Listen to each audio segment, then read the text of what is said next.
राम राम सभी भाइयों को। आप सभी का स्वागत है आपके अपने YouTube चैनल NIC ऑर्गेनाइजेशन में। और भैया हमारी पहली क्लास हो चुकी है स्वरों पर। एक क्लास में ही हमने स्वर कंप्लीट कर लिया था और आज चलते हैं व्यंजन की तरफ। आ जाओ भाई, देखते हैं। क्लास हो रही भैया हिंदी की और सेकंड ही क्लास है। कौन सी क्लास है? सेकंड क्लास है भैया। और इसमें पढ़ेंगे भैया हम व्यंजनों के बारे में। किसके बारे में? व्यंजन। व्यंजन क्या होते हैं? और आप सभी को पता होगा व्यंजन की डेफिनेशन। भैया वे वर्ण जिनको स्वरों की सहायता से बोला जाता है, वे वर्ण जिनको स्वरों की सहायता से बोला जाता है उन्हें व्यंजन कहते हैं। और ये परिभाषा बच्चों, या फिर दूसरी परिभाषा आप बोल सकते हो, वे वर्ण जिन्हें स्वतंत्र रूप से नहीं बोला जा सकता। वे वर्ण जिन्हें स्वतंत्र रूप से नहीं बोला जा सकता, ये भैया इसकी दूसरी डेफिनेशन हो गई। जैसे व्यंजन में जैसे परिभाषा आप अपने आप लिख लेंगे भाई, दोनों परिभाषा बता दी आपको। जैसे और जैसे में लिख लेंगे कै, ख, ग, घ और भैया आगे ऐसे। ठीक है, बहुत सारे वर्ण भैया आपको पता है। देखो मूल रूप से वर्ण कितने हैं, कल मैं आपको डाटा बनवा चुका हूं पिछली क्लास में। मूल व्यंजन देख लो भैया। मूल व्यंजन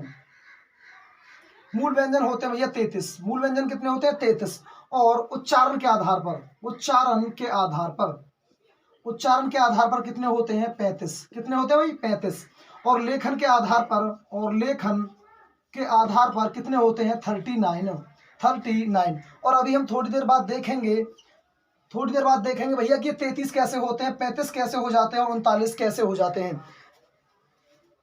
देख लेते हैं, आ जाओ। नंबर 1, अच्छा व्यंजनों के कुल प्रकार हम देख लेते हैं। व्यंजनों के कुल प्रकार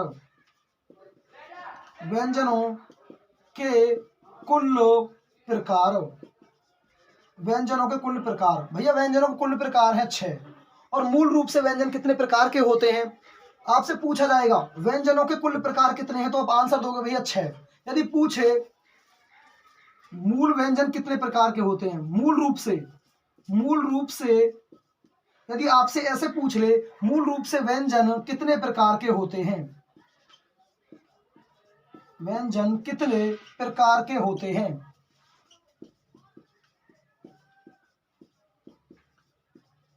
तो भैया आप लगा दोगे 3। मूल रूप से भैया 3 प्रकार के होते हैं और व्यंजनों के कुल प्रकार कितने हैं? 6।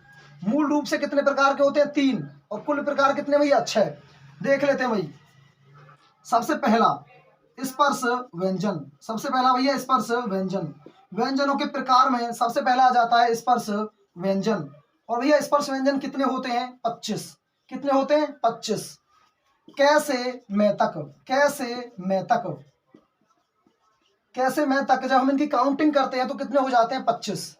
दूसरे प्रकार का व्यंजन भैया अंतस्थ व्यंजन।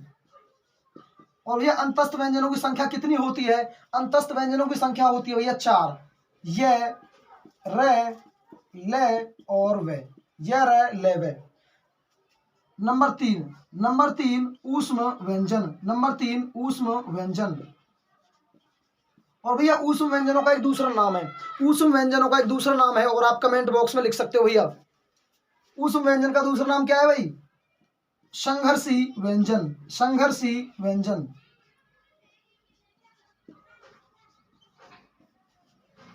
और ये कितने होते हैं? 4। ये भी कितने होते हैं? 4। कौन कौन से? श, स और है। स है। और ये कितने हो चुके हैं भैया? 33। कितने हो चुके हैं? 33। और यही क्या है भैया? मूल व्यंजनों के 3 प्रकार ये पहले ही हैं भैया। मूल व्यंजनों के 3 प्रकार होते हैं, स्पर्श व्यंजन, अंतस्थ व्यंजन और ऊष्म व्यंजन। ऊष्म व्यंजन को संघर्षी व्यंजन भी कहा जाता है। और इनकी संख्या हो जाती है 25 + 4 + 4, 25 + 8 33। इससे आगे चलते हैं भैया। नंबर 4 उच्चारण के आधार पर कितने हो जाते हैं? 4 प्रकार। उच्चारण के आधार पर 4 प्रकार हो जाते हैं। स्पर्श व्यंजन, अंतस्थ व्यंजन, ऊष्म व्यंजन और भैया इसके बाद आएगा द्विगुण व्यंजन।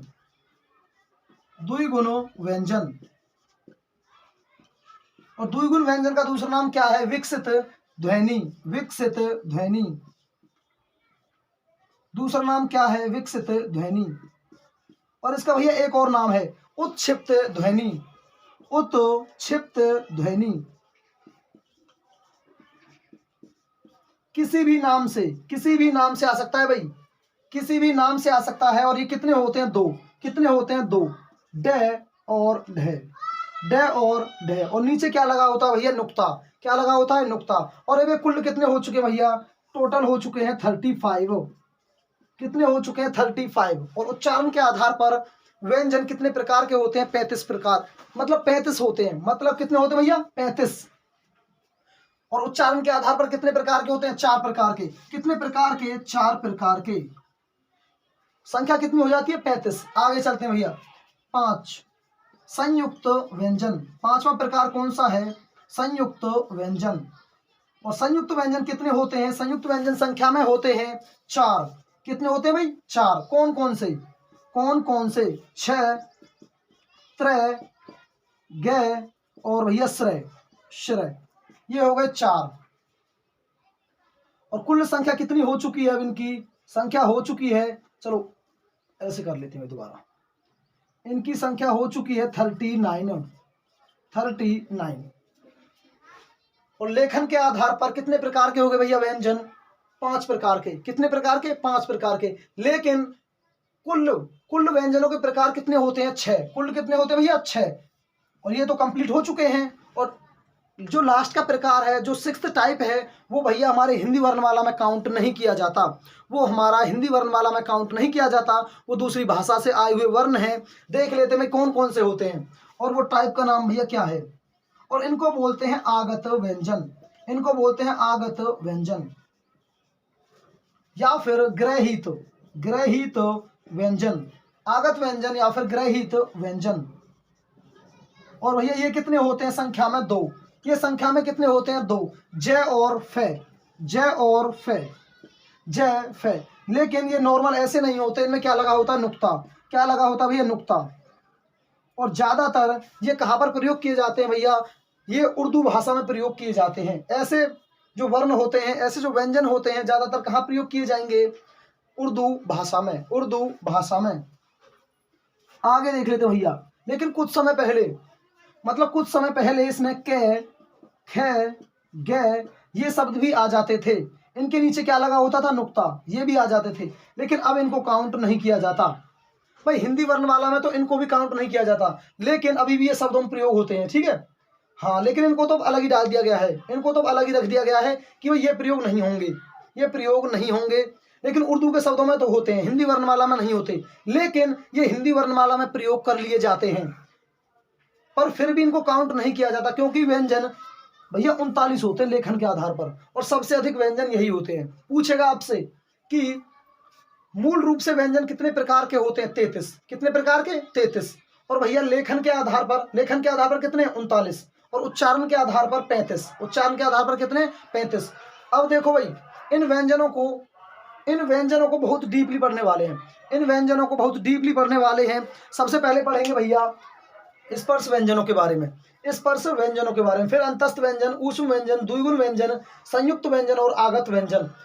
6 को अलग अलग करके पढ़ेंगे। और सबसे पहले लिख लेते हैं भैया स्पर्श व्यंजन के बारे में। इनमें क्या पढ़ेंगे हम? इनमें पढ़ेंगे भैया इनके उच्चारण स्थान। सबसे पहले उच्चारण स्थान पढ़ेंगे, और फिर पढ़ेंगे भैया प्राणत्व के आधार पर। प्राणत्व के आधार पर पढ़ेंगे, फिर इसके बाद घोषत्व के आधार पर पढ़ेंगे।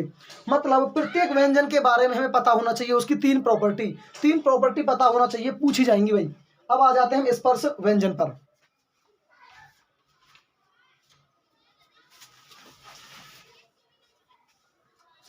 देखते में आ जाओ स्पर्श व्यंजन। स्पर्श व्यंजनों के बारे में पढ़ लेते हैं कंप्लीट। स्पर्श व्यंजन सबसे पहला प्रकार है भाई, ये व्यंजनों का सबसे पहला प्रकार। और कितने हैं? 25। कितने भैया? 25। याद कैसे रखेंगे? इनको याद रखेंगे आप कचट तप से। कचट तप, कचट तप। केवल एक ही लाइन याद रखेंगे भैया, कचट तप।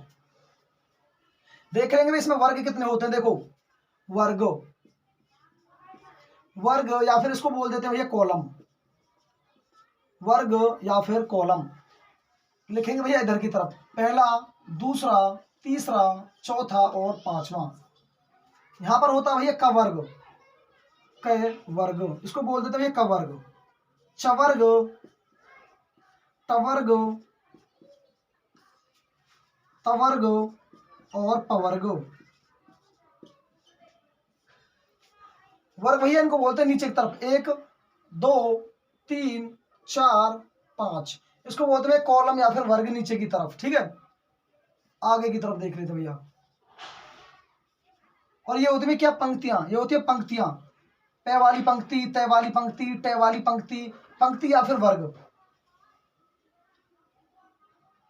कवर्ग में कौन कौन से आ जाएंगे, कवर्ग में कौन कौन से आ जाएंगे भैया, क, ख, ग, घ और अड़े।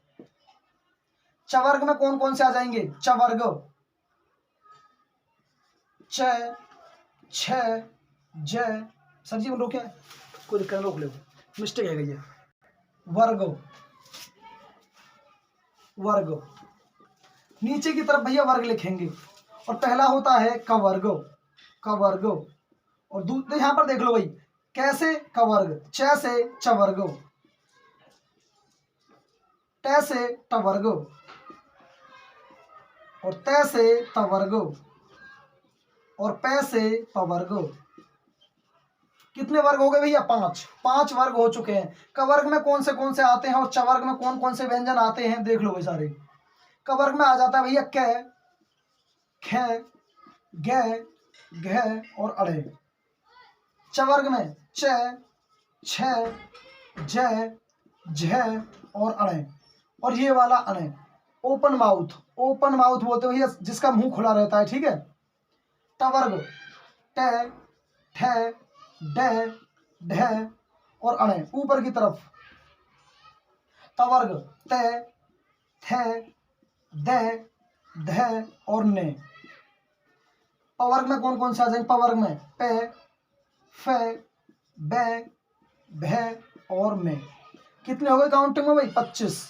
देखो 5 ऐसे, 1 2 3 4 5 और 5 नीचे की तरफ, 5 गुना 5 25। कितने हो गए काउंटिंग में, 25। अब भैया सबसे पहले देखेंगे इनका उच्चारण स्थान। सबसे पहले क्या देखेंगे, उच्चारण स्थान, उच्चारण स्थान। अब इनके उच्चारण स्थान लिखे जाएंगे। जो कवर्ग है भैया कहाँ से उच्चारित किया जाता है, मुख के किस भाग से कौन सा वर्ण उच्चारित होता है, ये इन चीजों को लिख देते हैं। आ जाओ भैया, इनके लिए एक ट्रिक है, इनके लिए एक ट्रिक है भैया, KTM, KTM, KTM, कंठ, तालु, मूर्धा, कंठ तालु मूर्धा, KTM 2, KTM 2, DO, DO, कंठ तालु मूर्धा, दंत और भैया ओ से बन जाएगा दंतोष्ठ या फिर ओष्ठ लिख लो भैया, ओष्ठ, ओ से बन जाएगा ओष्ठ। लेकिन यदि ऑप्शन में आपको ओष्ठ ना दिया हो तो क्या लगा देंगे भैया, दंतोष्ठ। यदि ऑप्शन में आपको ओष्ठ ना मिले तो क्या लिखेंगे भाई, दंतोष्ठ। ये बात की बात है भाई, ऑप्शन में आपको क्या मिल जाएगा, ऑप्शन में आपको मिल जाएगा ओष्ठ। ट्रिक क्या है भैया आपके लिए, इसमें एक छोटी सी ट्रिक है, KTM 2, KTM एक बाइक है भैया, मैंने आपको स्वरों में ट्रिक बताई थी एक KTM से संबंधित, KTOM, KTOM स्वरों को याद करने के लिए, उनके उच्चारण स्थान याद करने के लिए मैंने आपको ट्रिक बताई थी KTOM, OM। और यहाँ पर बताई जा रही है भैया KTM 2, KTM 2। भैया घर में बाइक है KTM, ठीक है, और भैया पापा पे तो मांगनी पड़ेगी और भैया चाबी पूछनी पड़ेगी, तो पूछेंगे KTM 2, KTM की चाबी 2, KTM 2। आ गई होगी भैया समझ में, ठीक है। उच्चारण स्थान आपसे पूछ लिया जाए, घ का उच्चारण स्थान क्या है, 4 ऑप्शन मिलेंगे भी आपको, कंठ, तालु, मूर्धा या दंत।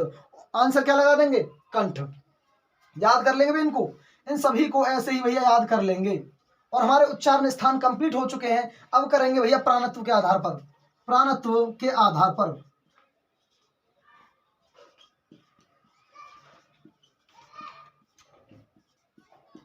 हमने भैया स्वरों को भी बांटा था हमने स्वरों को भी बांटा था प्राणत्व के आधार पर, और यहाँ पर भी बांट देते हैं व्यंजनों को, और व्यंजनों में भी स्पर्श व्यंजनों को। तो भैया देखेंगे जो वर्ग होते हैं, ये क्या है भैया, वर्ग है, क वर्ग, च वर्ग, ट वर्ग, त वर्ग और प वर्ग। तो भैया किसी भी वर्ग के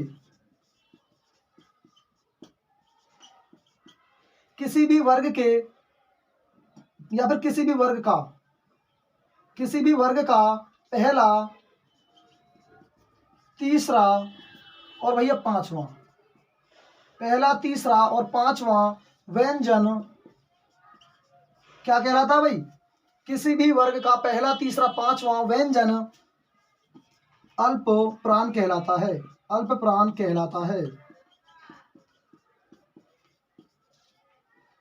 लिख लेंगे भाई दूसरा महाप्राण, दूसरा लिख देंगे भैया महाप्राण। जब पहला, तीसरा और पांचवा अल्प प्राण है तो दूसरा कोमा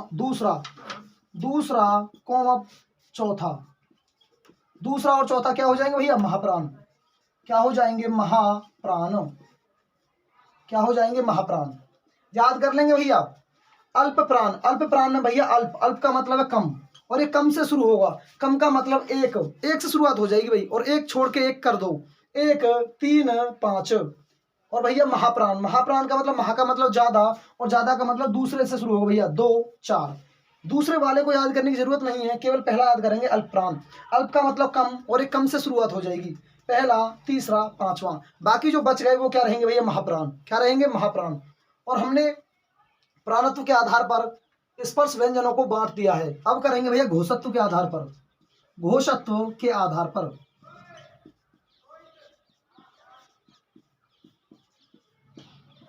घोषत्व के आधार पर, और याद रखेंगे भैया, ऐसे ही देख लेंगे भाई, किसी भी वर्ग का पहला और दूसरा, किसी भी वर्ग का पहला और दूसरा व्यंजन क्या कहलाता है भैया? अघोष। पहला और दूसरा व्यंजन क्या कहलाएगा? अघोष। अघोष कहलाएगा भैया। और जो बाकी बचे हुए हैं, तीसरा, चौथा और पांचवा, तीसरा, चौथा और पांचवा अपने आप ही क्या हो जाएंगे? सघोषो। क्या हो जाएंगे? सघोषो।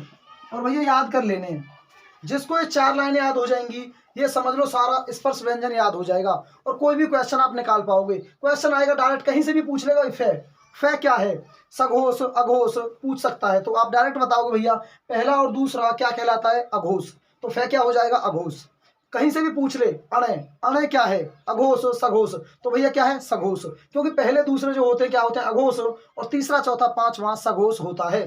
तो भैया स्पर्श व्यंजन कंप्लीट हो चुका है। अब करेंगे भैया इसमें दूसरा, और दूसरा यहीं पे कर लेते हैं भाई, दूसरा यहीं पे कर लेते हैं। स्पर्श व्यंजन कंप्लीट हो चुका है, इनके उच्चारण स्थान हो चुके हैं, और प्रांतत्व के आधार पर हो चुके हैं, और घोषत्व के आधार पर भी हो चुके हैं। स्पर्श व्यंजन के बाद आता है भैया अंतस्थ व्यंजन। अंतस्थ व्यंजन, और अंतस्थ व्यंजन कितने होते हैं? 4। अंतस्थ व्यंजन कितने होते हैं? 4। कौन कौन से होते हैं? ये, रे, ले और वे।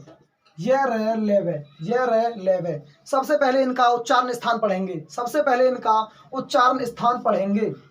और भैया एक ट्रिक याद कर लियो थोड़ी सी, अंत, अंतस्थ, अंतस्थ, अंतस्थ में मान लो कि आंत आ रहा है, आंत, आंत। और आपने भैया बड़े बुजुर्ग देखे होंगे भैया, कत्ती बेचारे उनके पेट अंदर की तरफ घुसे रहे हैं, ठीक है, और मतलब कत्ती ऐसा लगा टेढ़े है के चले, ठीक है, ऐसा लगा जैसे उनकी आंत भैया कत्ती पेट में घुस गई है, ठीक है, ध्यान दियो थोड़ा सा। तो बड़े बूढ़े क्या बोलते हैं? बड़े बूढ़ों को भैया दद्दू। क्या बोलते हैं? दद्दू। तेरे दद्दू। तो भैया की ट्रिक है, ध्यान दियो थोड़ा सा, तेरे दद्दू, तेरे दद्दू, ये ट्रिक है भैया, तेरे दद्दू। तो भैया यहाँ टी लिख लो, तेरे में से टी लिख लो, बाकी ट्रिपल डी लिख दो, ट्रिपल डी लिख दो भैया दद्दू के लिए, दद्दू, ट्रिपल डी। टी से हो जाएगा भैया तालू, टी से हो जाएगा भैया तालू। भैया बड़े बुजुर्गों, दद्दुओं की जो आंत होती है भैया, आंत ऐसे लगता है जैसे पेट में घुसी हुई है, ठीक है, अंतस्थ में आ रहा आंत। और आंत किसकी खराब हो जाती है? बड़े बूढ़ों की, दद्दू टाइप के लोगों की, ठीक है भैया, जब ज्यादा उम्र हो जाती है तो। डी से हो जाएगा भैया दंत मूल, दंत मूलो। और इसका मतलब भी क्या है भैया? दंत मूलो। इसका हो जाएगा भैया दंतोष्ठ, दंतोष्ठ, दंत प्लस में ओष्ठ, दंत प्लस में होठ, दोनों आ जाएंगे भैया दंतोष्ठ। और देखो भैया दंतमूल, इस दंतमूल के कई नाम भैया, दंतमूल के, दंतमूल को और क्या क्या कहा जाता है? दंतमूल को भैया मसूड़ा कहा जाता है, मसूड़ा, दंतमूल को मसूड़ा कहा जाता है। कभी ऑप्शन में आपको दंतमूल ना मिले तो भैया आंसर क्या लगाएंगे? मसूड़ा। और अगर आपको मसूड़ा भी ना मिले तो भैया हो जाता है कभी कभी, तो क्या लगाएंगे, वर्तस्य। क्या लगाएंगे, वर्तस्य भैया, वर्तस्य। यदि ऑप्शन में आपको भैया दंतमूल और मसूड़ा ना मिले तो आंसर लगा देंगे वर्तस्य, क्योंकि वर्तस्य भी इसका पर्यायवाची शब्द है भाई, मसूड़ा और दंतमूल का। तो भैया देखो इनके क्या हो चुके हैं, उच्चारण स्थान। उच्चारण स्थान आपके हो चुके हैं और आपको याद भी होने चाहिए भैया। ट्रिक है तेरे दद्दू, तेरे दद्दू। तेरे में से ले लेंगे भैया टी, क्योंकि आर से कोई भी उच्चारण स्थान नहीं है भाई। देखो टी से है तालु, डी से है दंतमूल, डी से दंतमूल, और लास्ट का चेंज कर देंगे डी से दंतोष्ठ। ठीक है, आर से कोई भी उच्चारण स्थान नहीं होता, इसलिए अब करेंगे भैया इनमें अघोष और सघोष। अच्छा, अघोष सघोष करने से पहले प्राणत्व के आधार पर बांट देते हैं। प्राणत्व के आधार पर इनको बांट लेते हैं। तो ये चारों होते हैं भैया क्या, अल्प प्राण, अल्प प्राण। अंतस्थ व्यंजन, भैया ये चारों अंतस्थ व्यंजन क्या होते हैं, अल्प प्राण। एक ही बार में याद कर लेंगे, एक ही नोट में, चारों क्या होते हैं, अल्प प्राण। और साथ ही साथ याद करेंगे भैया ये चारों क्या होते हैं, सघोषो, शघोषो। 2 पॉइंटों में खत्म भाई, चारों का खेल खत्म 2 पॉइंटों में। क्या होते हैं, चारों अल्प प्राण, और चारों ही क्या होते हैं, सघोषो। चारों अल्प प्राण होते हैं, चारों ही सघोष होते हैं। आगे देखते हैं भाई, इनमें से भैया रेको, रेको क्या कहा जाता है, रेको कहा जाता है भैया लुंठित व्यंजन, लुंठित व्यंजन, लुंठित व्यंजन। क्वेश्चन आता है भाई, इनमें से किस व्यंजन को लुंठित व्यंजन कहा जाता है, तो उसमें ऑप्शन मिलेंगे आपको 4, ये रे ले वे, तो आंसर क्या रहेगा, रे। या फिर दूसरा नाम आता है भैया प्रकंपित व्यंजन, प्रकंपित व्यंजन।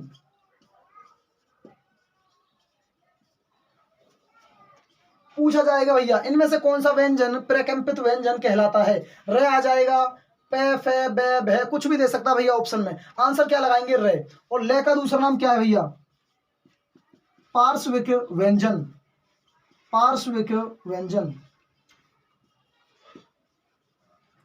भैया सिमिलर वे में, सिमिलर वे में जैसे आपसे आर पूछ सकता है वैसे ही आपसे ले पूछ सकता है। जैसे आपसे रे पूछेगा रे, वैसे ही ले पूछेगा कि पार्श्विक व्यंजन कौन सा है इनमें से कौन सा पार्श्विक व्यंजन है। 4 ऑप्शन मिलेंगे आपको, ले उनमें मिलेगा, बाकी 3 कोई भी रख सकता है, बे भे में ले। आंसर क्या रहेगा, ले। आंसर क्या रहेगा, ले।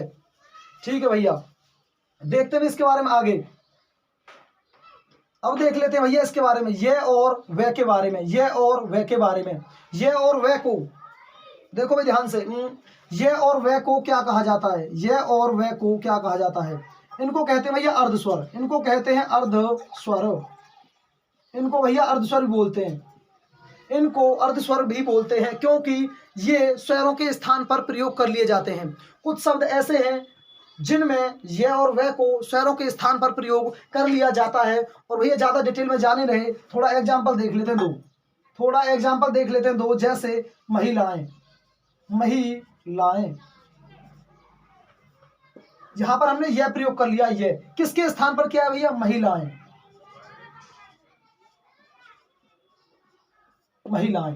देखो भैया हमने ए का प्रयोग किया, यहाँ पे ए का प्रयोग किया है, और हम इसको रिप्लेस कर सकते हैं ये से, इसको हम रिप्लेस कर सकते हैं ये से। तो हमने देखो स्वर के स्थान पर प्रयोग कर लिया ये को, इसीलिए इसको अर्धस्वर कहा जाता है। या फिर लिए, या फिर लिए, लिए। और भैया ये लिखा जा सकता है ऐसे, लिए, ये लिखा जा सकता है भैया ऐसे, लिए। और सिमिलर वे में वे को भी प्रयोग कर लिया जाता है भैया, जैसे कोवा, जैसे कोवा। और ये प्रयोग किया गया भैया ए के स्थान पर, आ के स्थान पर, कोवा। जो आ स्वर है हमने इसके स्थान पर किसे प्रयोग कर लिया है, वा को, मतलब वे को प्रयोग कर लिया गया है ए के स्थान पर, कोवा। और दूसरा एग्जाम्पल देख लेंगे भैया, ध्यान से देखेंगे भाई, आपका ही पहले हो चुका है। यहां से दूसरा एग्जाम्पल यहीं पे देख लो, जैसे कुआ, कुआ, और इसको हम लिख सकते हैं भैया कुआ।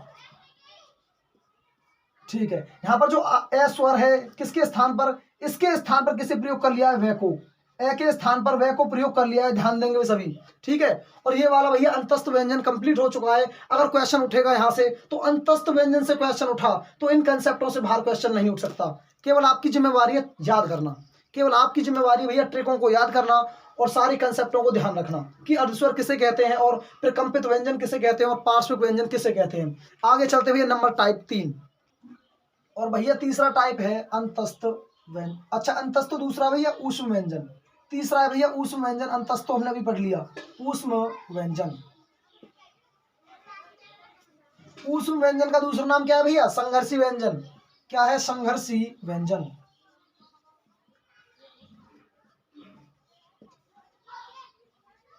संघर्षी व्यंजन। और इनकी संख्या कितनी होती है? 4। इनकी संख्या कितनी होती है? 4।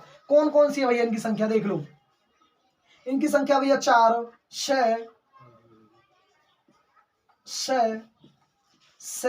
और है। स है, स सलजम, स षटकोण, स सड़क और है हल। ठीक है भैया, अलग अलग। और हाँ भाई, इनका क्रम ध्यान रखेंगे, इनका क्रम ध्यान रखेंगे। सबसे पहले कौन सा आएगा? सलजम, फिर षटकोण, फिर सड़क, फिर हल। क्योंकि आपको भैया पूछेगा वो कि ये वाला जो स है मतलब इसका उच्चारण स्थान क्या है, और उच्चारण स्थान ट्रिक से याद करेंगे। ऐसे ही जिस क्रम में ये होते हैं इसी क्रम में उच्चारण स्थान याद रखेंगे। और भैया इनको बोलते हैं संघर्षी व्यंजन। उच्चारण स्थान याद करने के लिए दूसरे वाले नाम को भी याद रखना, क्योंकि संघर्ष करना पड़ता है भैया किसको? भाई मान लो पुराने जमाने में क्या थे? डाकू होते थे। ठीक है, छोटी सी ट्रिक है, केवल आपको याद रहेगी। डाकू होते थे भैया, उनको बहुत संघर्ष करना पड़ता था। ठीक है, बहुत संघर्ष करना पड़ता था और उनका टाइम टेबल नहीं था भाई कोई भी, वो कभी भी आ जाते थे। उनका जैसे ही उनको भैया जैसे ही पता चलता कि पुलिस नहीं है इधर उधर, तो कभी भी आ जाते थे, कोई भी टाइम नहीं था उनके पास भैया। उनका टाइम टेबल नहीं था, उनका टाइम टेबल नहीं था। स्वरों को छोड़ दो, व्यंजनों को ले लो भैया। टी, एम, और भैया कौन टाइम किसके पास नहीं था भैया? डाकू। टाइम टेबल किसका नहीं पता था? डाकू का। डी, के। तो भैया इसको बोलेंगे किससे? टी से। इसको बोलेंगे किससे? एम से। और इसको बोलेंगे डी से। और इसको बोलेंगे के से। और भैया ये क्या है? टी का मतलब है भैया तालु, तालु। और भैया एम का मतलब है मूर्धा, एम का मतलब है मूर्धा। और डी का मतलब है दंतमूल, दंतमूल। अभी पढ़ाया था भैया दूसरे में, ऊष्म व्यंजन में, दंतमूल। और के का मतलब क्या है? कंठ। के का मतलब क्या है भैया? कंठ। और ये तो आपको याद होना चाहिए भाई। फोर्थ वाला आपको याद होना चाहिए। मैंने आपको स्वरों में बताया था, स्वरों में मैंने आपको बताया था ए। विसर्ग बताया था भाई, विसर्ग। विसर्ग का उच्चारण स्थान क्या है? कंठ।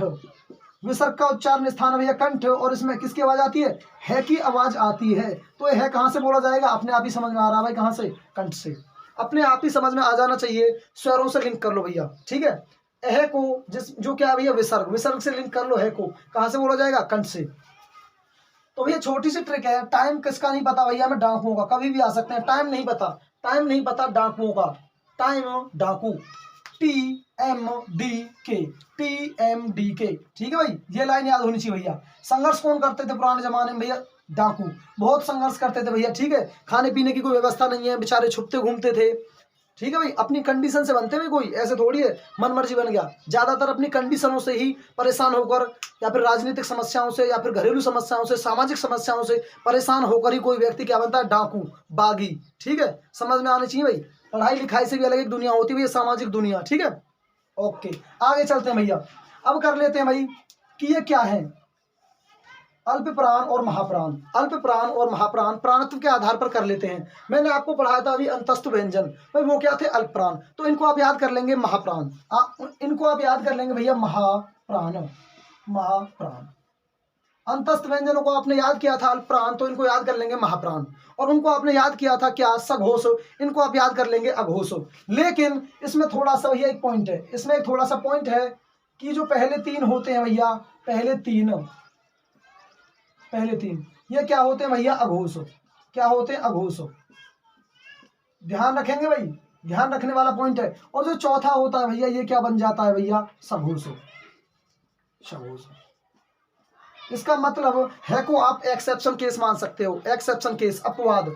क्योंकि भाई देखो ये अलग ही प्रॉपर्टी दिखा रहा है। देखो ये स्वरों के साथ भी थोड़ा सा मिल गया, मिक्सअप सा हो गया। और यहाँ पे थोड़ा अलग कर दो इसको। ठीक है, इसको अलग सा ही मान लो कि हाँ भैया कंठ से बोला जा रहा है और एह के साथ मतलब विसर्ग के साथ बोला जा रहा है, वहां पे याद कर लो। और इसको थोड़ा सा अलग यहाँ पे याद कर लेंगे, सघोष में। ठीक है, ये अंतस्थ व्यंजनों की तरह सघोष है। क्या है भाई? सघोष है। ध्यान रखेंगे, ज्यादातर यही पूछा जाता है भाई एग्जाम्स में, क्योंकि बच्चे इसको गलत कर देते हैं। वो याद कर लेते हैं कि जो सारे जो व्यंजन है ऊष्म व्यंजन क्या होते हैं भैया? अघोष।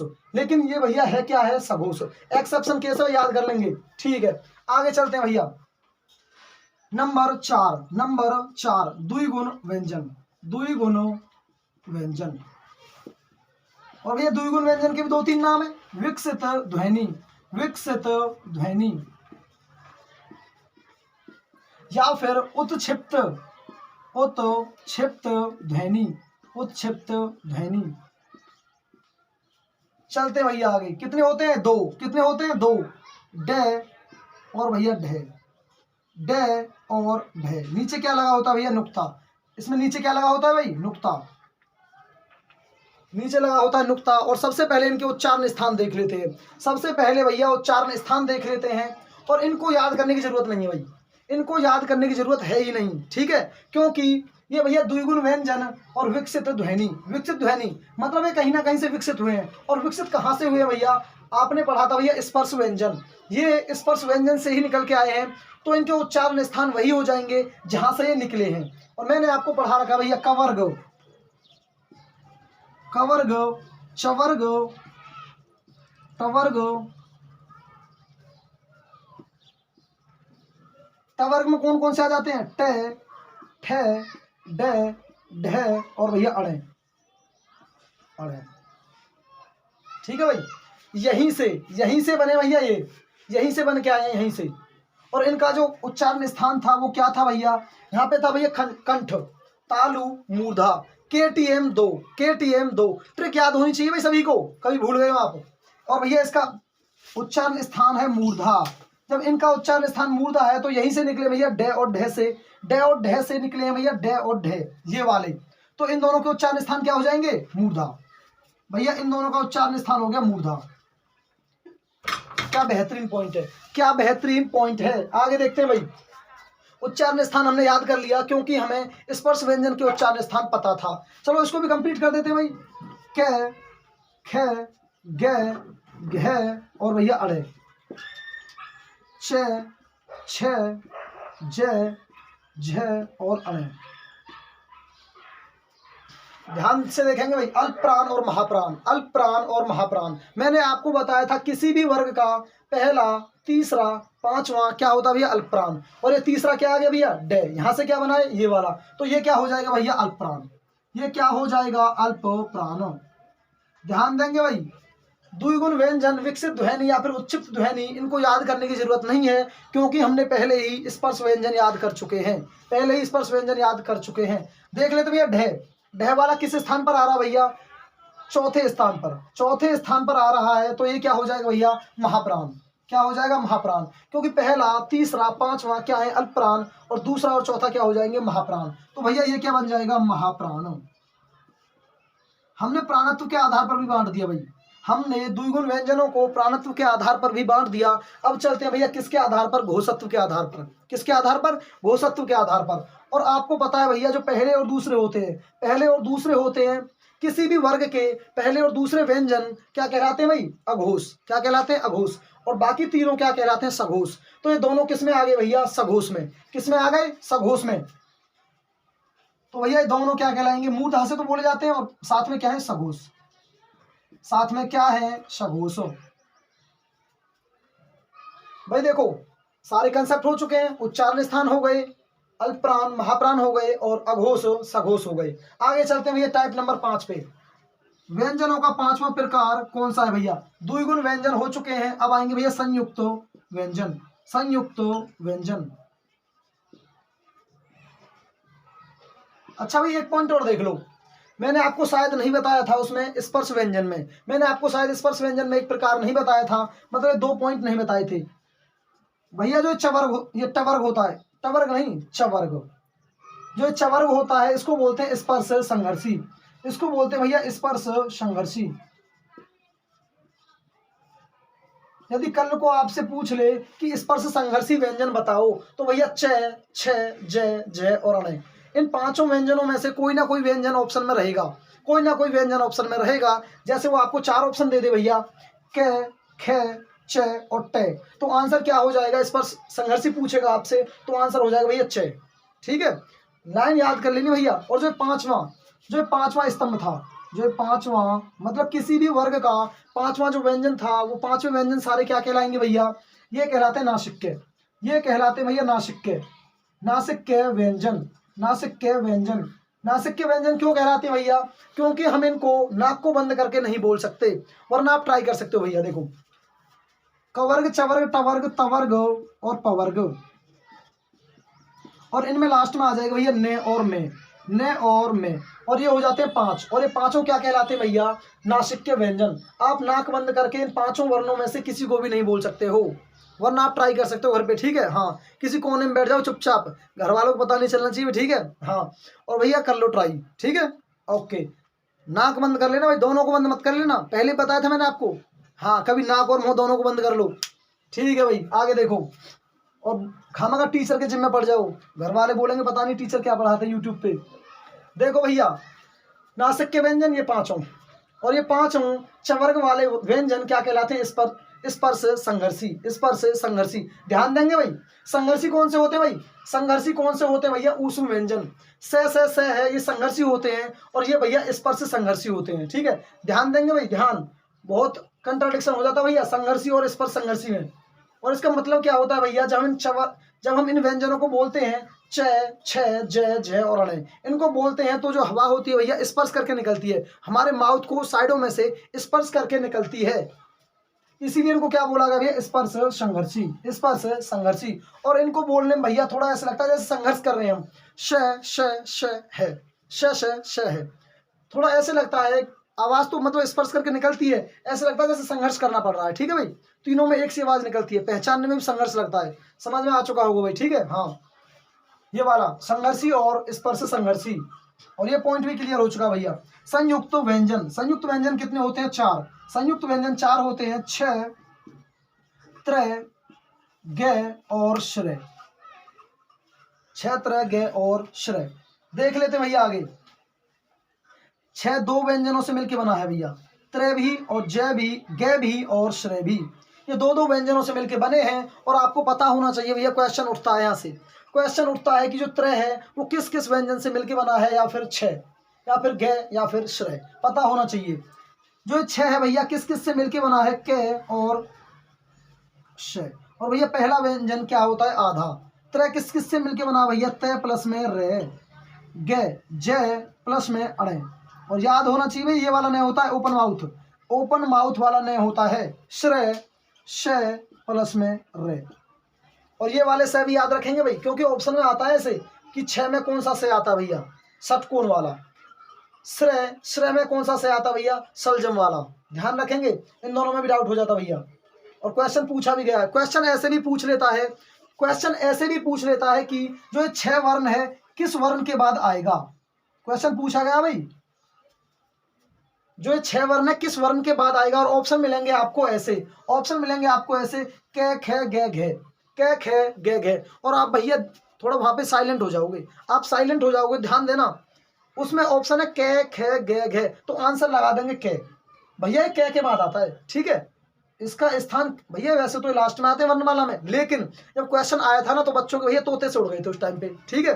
क्योंकि क्वेश्चन के ऑप्शन ही ऐसे आए थे, बीच में से उठा के दे दिए, क दे दिया कहीं से, चलो ख, ग, घ इन तीनों को छोड़ दो, ऑप्शन भी ऐसे आए थे, क दे दिया, त्र दे दिया, श्र दे दिया, ग दे दिया, ऐसे ऑप्शन आए थे। लेकिन आंसर क्या था भैया उसका? ठीक क, क्योंकि ये कैसे मिलकर बना है, इसीलिए इसके बाद तुरंत यही आता है वर्णमाला में, इनको अंत में स्थान दिया गया। लेकिन जब क्वेश्चन उठा था तो भैया उसका आंसर क्या था? क। आगे चलते हैं भैया, 5 टाइप हो चुके हैं। और इनके, हाँ भाई देखो, उच्चारण स्थान, इनके अभी तो उच्चारण स्थान रह गए, क्या रह गए? उच्चारण स्थान। देख लो भाई, उच्चारण स्थान भाई मैं आपको पढ़ा चुका हूं भैया। क का उच्चारण स्थान क्या होता है बताओ? क का होता है भैया कंठ, क का होता है कंठ। और जो स क्या है भैया? स है भैया संघर्षी व्यंजन। संघर्षी व्यंजन में इसका भी आपको पढ़ा चुका हूं, इसका क्या भैया? मूर्धा। क्या है? मूर्धा, मूर्धा।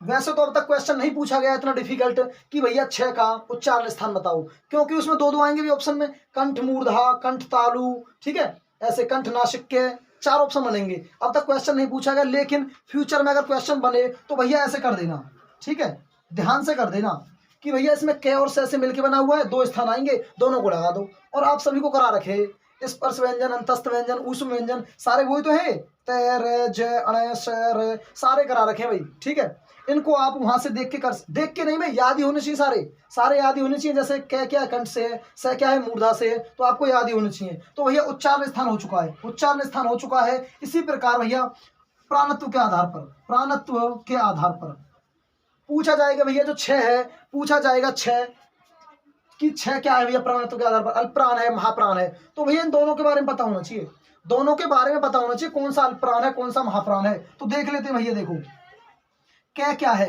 क्या भैया किसी भी वर्ग का पहला वर्ण है, पहला, और पहला क्या होता है भैया अल्पप्राण, पहला क्या होता है अल्पप्राण। और जो इससे है भैया ये है महाप्राण, मैंने आपको भी कराया था संघर्षी व्यंजनों में, मैंने आपको संघर्षी व्यंजनों में कराया था। ये क्या है भैया महाप्राण, देखो इस चारों क्या है महाप्राण, क्या हो जाएगा महाप्राण।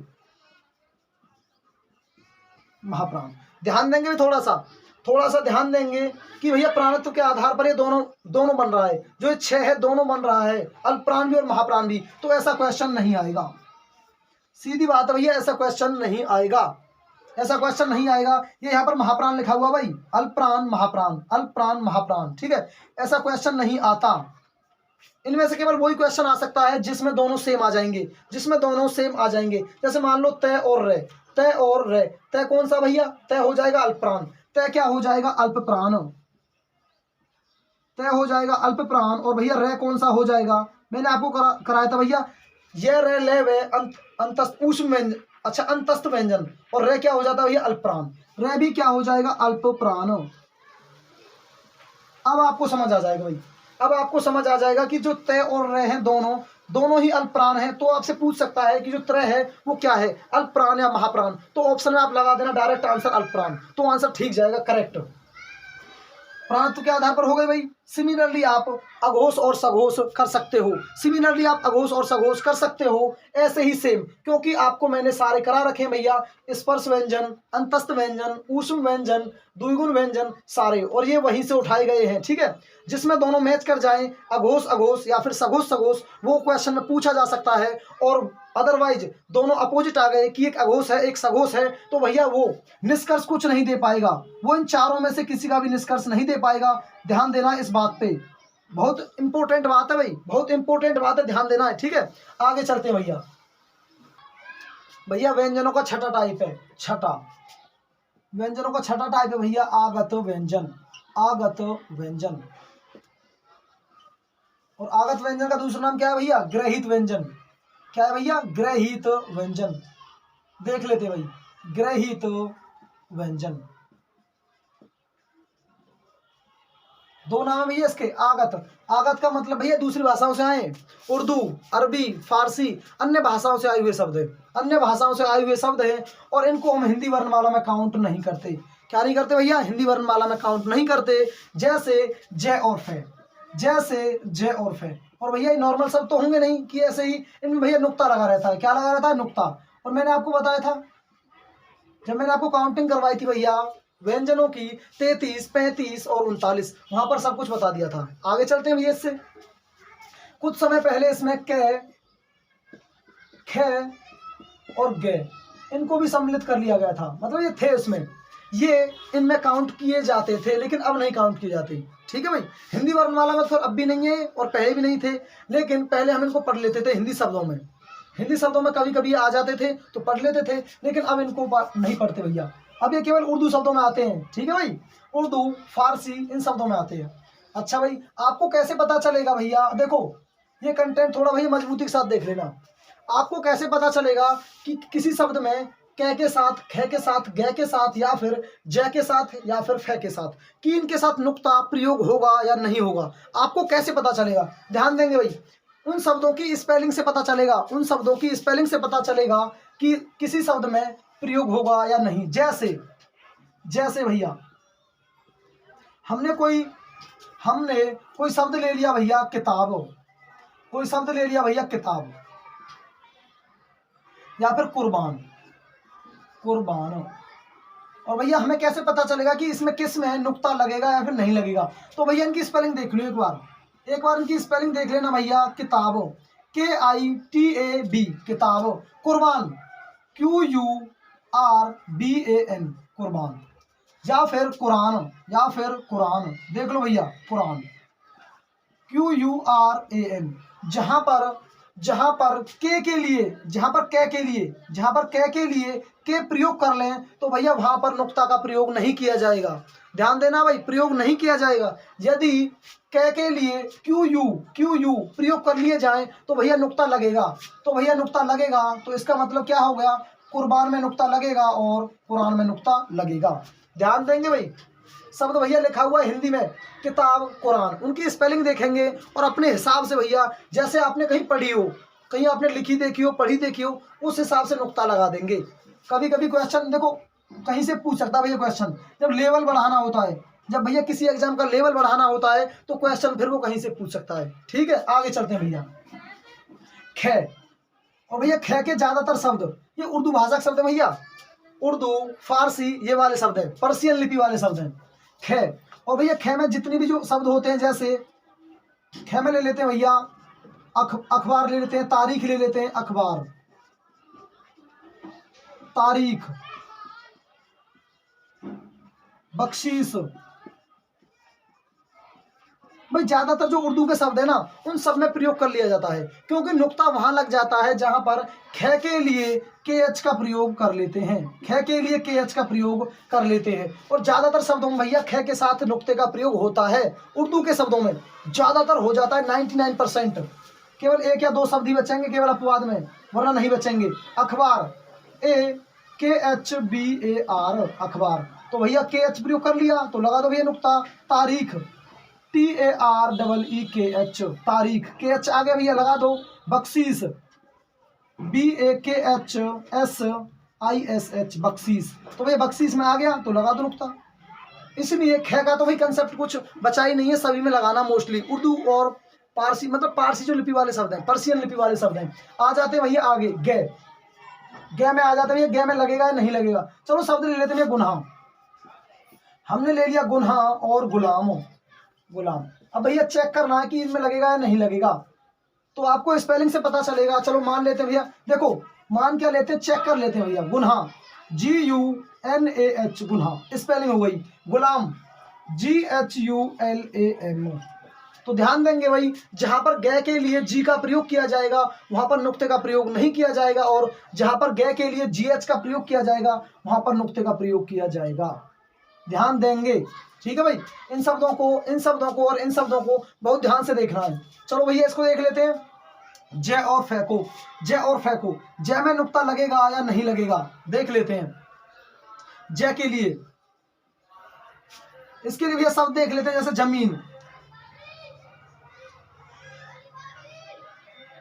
जमीन और जंगल, जमीन और जंगल।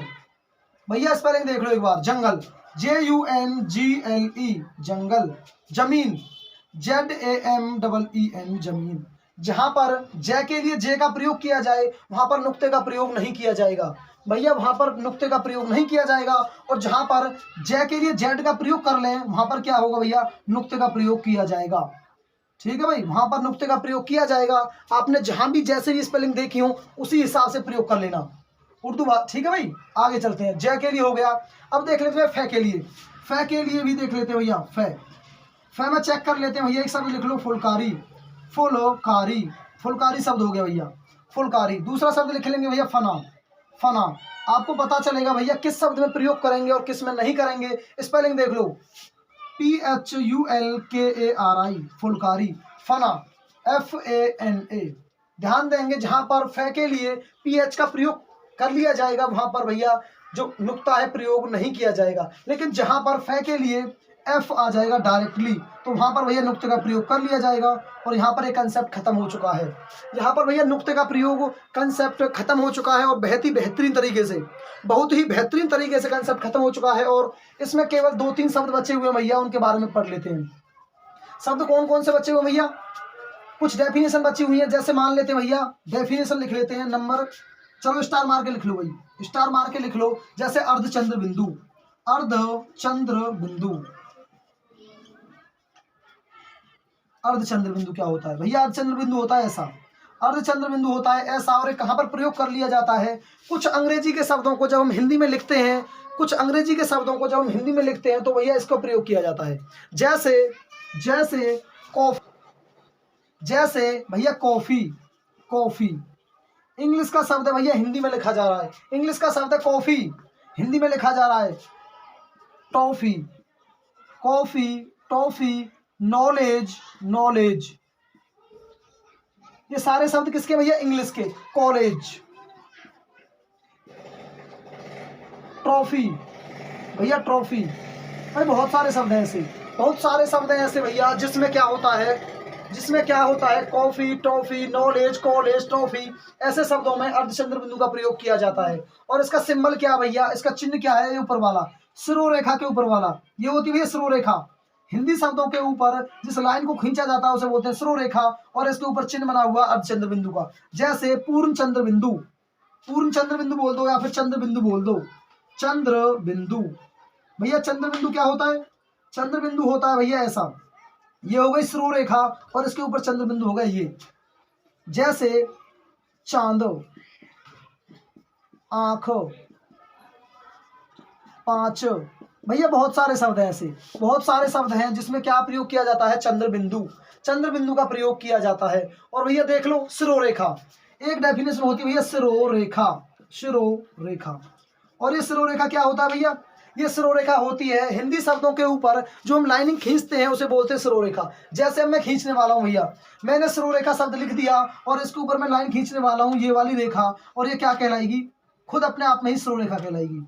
ये लाइन क्या है, सिरोरेखा। जैसे मैंने लिख दिया भैया राम, मैंने लिख दिया राम और मैं इसके ऊपर लाइन खींचने वाला हूँ, ये लाइन क्या कहलाती है, सिरोरेखा। ये लाइन क्या कहलाएगी भैया, सिरोरेखा।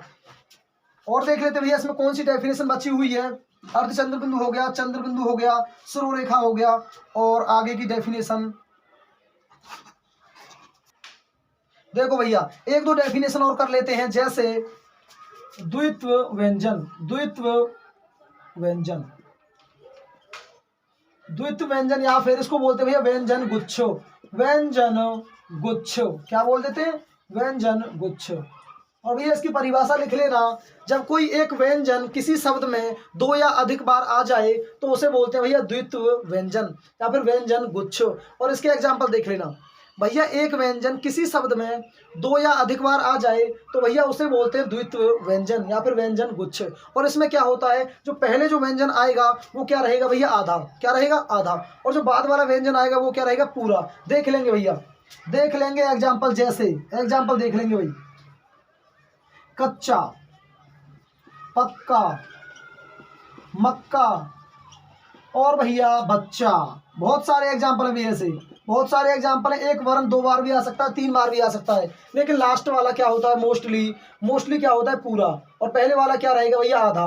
कच्चा में पहले वाला क्या है, आधा, और पीछे वाला क्या है, पूरा। और इसी को क्या बोलते थे भैया, द्वित्व व्यंजन। कभी कभी पूछ लेता है, तीन चार शब्द दे देगा आपको और पूछेगा इनमें से किस शब्द में द्वित्व व्यंजन का प्रयोग हुआ है, और आप समझ नहीं पाओगे तो भैया समझ लियो ध्यान से, वहां में दो व्यंजन होंगे, दो या तीन व्यंजन होंगे भैया, एक ही व्यंजन होगा, सेम व्यंजन होगा, दो या तीन बार प्रयोग किया जाएगा। और भैया पहले क्या रहेंगे, आधे आधे, और बाद में क्या रहेगा, पूरा व्यंजन रहेगा। क्या बोल देते हैं, द्वित्व व्यंजन या फिर व्यंजन गुच्छ। एग्जाम्पल आपके सामने है, कच्चा, पक्का, मक्का, बच्चा, बहुत सारे एग्जाम्पल आप सोच सकते हो। और आपका टॉपिक यहाँ पर भैया फिनिश हो चुका है, व्यंजनों का टॉपिक फिनिश हो चुका है भैया, एक क्लास और व्यंजन खल्लास हो चुका है। और भैया देखो, क्लास पसंद आएगी आपको, मैंने भाई पिछली क्लास में बोला था, अब भी बोल रहा हूँ, क्लास डेफिनेटली पसंद आ जाएगी अगर आप ध्यान से देखोगे और आप पढ़ने वाले स्टूडेंट होंगे तो, क्योंकि इसमें कंटेंट ही इतना है। बहुत सारे एग्जाम्स को देख के बनाई गई क्लास भाई, बहुत सारे एग्जामों को नज़र में रख के क्लास बनाई गई है। यूपी पुलिस, हरियाणा के अदर एग्जाम्स, यूपी के अदर एग्जाम्स, और बाकी एसएससी जीडी, बहुत सारे एग्जामों को देख के बनाई गई है। तो क्वेश्चन नहीं छूटेगा, क्वेश्चन नहीं छूटेगा। नोट्स अच्छे से बनाओ भैया, याद करो, और हमें भी फीडबैक दे दिया करो, हमें भी भैया चैनल पे फीडबैक दे दिया करो। सभी लाइक करो, शेयर करो, और भैया जान चैनल सब्सक्रिप्शन ना लियो भैया, अभी सब्सक्रिप्शन ले लो, मतलब सब्सक्राइब कर दो चैनल, ठीक है। क्योंकि भाई तुम्हारे रिस्पॉन्स से ही देखो हमें खुशी मिले थोड़ी सी कि हाँ भाई बच्चे हमें रिस्पॉन्स दे रहे हैं, और भैया कंटेंट और अच्छे से अच्छा तैयार करके बच्चों के लिए पेश किया जाए। थोड़ा सा भाई देखो हमारी तरफ भी है ध्यान से। जय हिंद।